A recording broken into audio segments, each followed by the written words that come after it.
소미의 한양일기.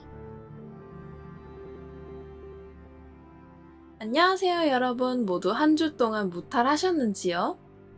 여러분은 한양, 아니 서울에 자주 오시나요? 서울이나 주변에 거주하시는 분들도 있고 서울에서 먼 곳에 살고 있어 서울을 자주 못 오시는 분들도 계실 텐데요. 서울에는 다양한 볼거리와 즐길거리들이 정말 많고 우리나라의 자랑인 역사의 공간들도 많이 있답니다. 앞으로 저 소미가 서울을 시작으로 우리나라의 역사를 재미있게 즐길 수 있도록 다양한 컨텐츠를 보여드리려고 합니다. 메타조선 유튜브의 새로운 컨텐츠 한양일기의 첫 번째 장소는 바로 경복궁인데요. 경복궁에 대한 재미있는 이야기들과 관람하기 좋은 코스를 저 소미가 알려드릴게요. 영상 보시면서 잘 따라와 주세요. 경복궁에 들어가기에 앞서 개장 시간과 입장료를 알려드릴게요. 관람요금은 1,200원에서 3,000원으로 다양하며 특히 내국인의 경우 만 24세 미만이면 무료 대상자이므로 해당되시는 분들은 아름다운 경복궁에 자주 다녀오시면 좋을 것 같아요. 관람 시간은 시기별로 조금씩 변동되며 매주 화요일은 정기 휴공일이므로 참고하여 방문해주세요. 경회로 특별 관람이나 생과방 예약, 야간 관람과 같은 프로그램은 경복궁 입장표 이외에 예약이나 결제가 필요하므로 관심이 있으시다면 경복궁 사이트 공지를 확인해주세요. 그리고 경복궁은 매일 무료 해설 관람을 진행하고 있습니다. 경복궁에 대해 더욱 자세히 알고 싶거나 해설사님과 함께 재미있는 역사 이야기를 들으며 코스를 돌고 싶으신 분들은 경복궁 입구에 있는 무료 해설 안내판 앞에서 대기해주시면 됩니다. 이번에 저도 해설사님의 이야기를 들으며 다양한 이야기들을 접하고 오게 되었답니다. 해설을 듣고 나서 보는 경복궁은 조금 더 특별하고 이전보다 훨씬 흥미롭게 즐길 수 있게 되었어요. 오늘 제가 들려드릴 이야기도 그중 일부분이랍니다. 그럼 경복궁에 대한 흥미로운 이야기들을 들으러 가보실까요?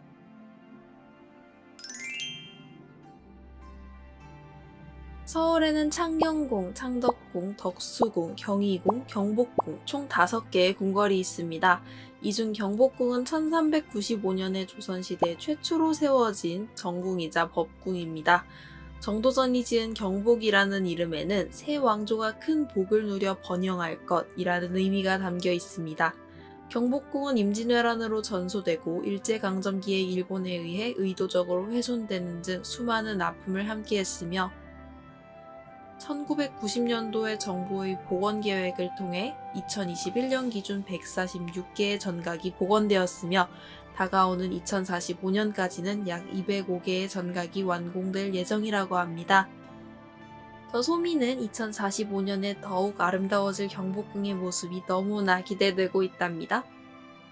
경복궁은 많은 분이 아시는 정문인 광화문과 현재 청와대 본관과 연결된 북문인 신무문, 서쪽 권례 각사에 근무하던 신하들이 주로 사용한 영추문, 세자와 동궁 영역에 있는 각사에서 일하던 신하들이 출입하던 건춘문, 총 4개의 문이 있으며 현재는 건춘문을 제외한 3가지의 문을 사용하고 있습니다.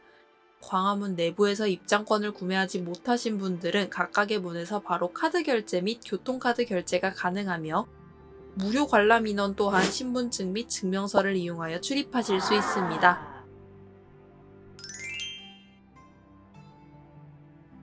근정전을 들어가기 전 흑례문에서 근정문 사이에는 금천교라는 다리가 있습니다. 지금은 물길이 달라져 메말라 있지만 이전에는 물이 흘렀다고 합니다. 금천의 역할은 일반인들이 왕이 살고 계시는 공간으로 들어오기 전에 불결한 마음을 흐르는 물과 함께 씻겨내리고 정갈한 마음가짐으로 왕을 만나도록 하는 역할을 했습니다. 금천교 아래쪽을 보면 4마리의 천록이라고 하는 동물 석상이 있는데요. 천록은 물을 타고 내려오는 사악한 무리를 돌본다는 의미를 지니고 있다고 합니다. 그리고 궁 내부에는 3갈래로 나누어져 있는 길들이 있는데 이곳을 삼도라고 부르며 가운데의 넓은 길은 왕이 다니는 길이기 때문에 어도라고 불렀습니다. 삼도를 따라 들어가면 근정문에는 중앙의 3개의 문과 양옆에 작은 현문이 보이게 됩니다. 가운데의 3개의 문은 주로 왕과 왕실의 가족 또는 사신들이 출입하셨습니다. 동쪽의 일화문과 서쪽의 월화문은 각각 해와 달을 상징하며 지위가 더 높은 문반은 일화문으로 출입하고 무반은 월화문으로 출입하였다고 합니다. 여기서 재미있는 사실은 각각의 문, 무반들은 동쪽과 서쪽으로 다니기에 동반과 서반으로 불리기도 했으며 두 반열을 통칭하여 양반이라는 말을 사용하여 조선시대에는 양반사회라고 불리게 되었다고 합니다. 근정전의 내부 천장에는 황금용인 칠조령이 보이는데요. 칠조령의 뜻은 발톱 조자를 사용하여 7개의 발톱을 가진 용이라고 풀이할 수 있습니다. 다른 궁에도 용은 존재하지만 사조룡, 오조룡으로 불리기에 7개의 발톱을 가진 칠조령은 흔한 형태는 아니라고 합니다. 방문하시는 분들은 근정전 좌측문을 통해 천장의 칠조령을 보시면 좋을 것 같습니다. 경회루의 경회라는 한자는 경사경에 모일 회자를 사용합니다. 모여서 기뻐하다, 임금과 신하가 덕으로서 만나다 라는 뜻을 가지고 있습니다. 경회루는 주로 국가적인 연회, 즉 충신들에게 연회를 베풀거나 외국 사신들에게 접대하거나 활을 쏘는 무과시험과 기우제 등이 이루어진 공적인 곳입니다. 국보로 지정된 경회루는 우리나라에서 현존하는 누각 건물 중 가장 규모가 크다고 합니다. 저는 예약을 통해 경회루 내부를 관람하며 설명을 들을 수 있었습니다. 경회루는 매년 4월에서 10월에 온라인 예약을 통해 소수의 인원만 방문할 수 있기 때문에 내년 4월 관람이 시작될 때 꼭 예약하셔서 내부를 관람하시고 예쁜 사진도 많이 찍어 가시면 좋을 것 같아요. 아직 방문하지 못하셨거나 궁금하신 분들을 위해서 재미있는 몇 가지 이야기를 들려드릴게요. 경회루는 총 2번 재건되었습니다. 우리의 한옥은 대부분 나무로 이루어졌기 때문에 불에 가장 취약하여 화재를 가장 조심했다고 해요. 그래서 보수공사 시 물과 불을 모두 다스리는 동물인 용을 기둥에 하나하나 새겨 넣었다고 합니다. 하지만 마지막 재건 때 여러 가지 이유로 기둥에 용을 새기지 못하고 청동으로 만든 용 2마리를 연못 깊숙이 박아두었다고 합니다. 그 2마리 용 중 발견된 1마리는 경복궁역 5번 출구 앞에 있는 고궁박물관 1층에 보관되어 있습니다. 생각보다 아주 크고 웅장하기 때문에 고궁박물관에 들어가셔서 청룡을 직접 보시기를 추천해드릴게요. 경회루의 지붕에는 여러 가지 장식기와 즉 잡상이 있습니다.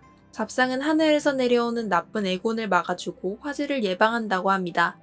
잡상은 궁궐에만 세울 수 있었으며 왕과 관련되어 있는 관청이나 사찰에만 사용할 수 있었다고 합니다. 그중 경회루에는 총 11개의 잡상으로 경복궁 내에서 가장 많은 수가 설치되어 있습니다. 경회루는 사방이 뚫려 있고 뚫린 모든 곳이 부시라는 철망으로 막혀 있는데 이는 산성인 새의 배설물이 목조 건물에 해로움으로 새가 둥지를 트거나 걸터앉는 것을 막기 위해 설치했다고 합니다. 놀랍게도 부시는 최근에 생긴 것이 아닌 조선시대 때부터 사용하던 방법이라고 하는데요. 처음에는 명주실로 시작하여 철망이 생기면서 철로 바꾸었다고 합니다. 부시는 경회루 이외에도 건물 기둥과 처마 밑에 모두 설치되어 있다고 해요. 사진 찍을 때는 조금 방해가 되는 요소이기에 불평하시는 분들도 많지만 우리의 건축물을 보존하기 위해서는 꼭 필요하므로 이해하고 관람하시면 좋을 것 같습니다. 사정전은 왕의 집무실이자 어전회의를 열기도 했던 곳입니다. 사정전 내부에는 울룡도라는 그림이 있는데 2마리의 용이 구름에 쌓여있는 모습을 하고 있습니다. 용 2마리는 높은 왕을 상징하고 구름은 신하들을 상징해서 왕을 잘 보좌해주기를 바라는 마음을 담았다고 풀이하고 있답니다. 사정전 내부의 특징은 바닥이 대청으로 되어 있습니다. 우리나라는 사계절을 가지고 있으므로 겨울철에는 대청으로 되어 있어 온도를 사용하지 못하는 사정전 대신 온도를 사용할 수 있는 보조 편전을 사용했습니다.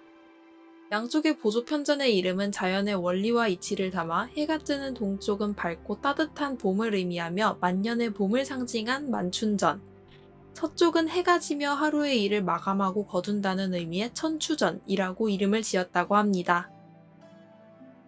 사정문의 양옆에는 왕의 재산을 보관하는 내탕고가 있으며 내탕고는 각각 천자문을 사용하고 천자고, 지자고처럼 이름을 부여하여 총 10개의 내탕고를 사용했습니다.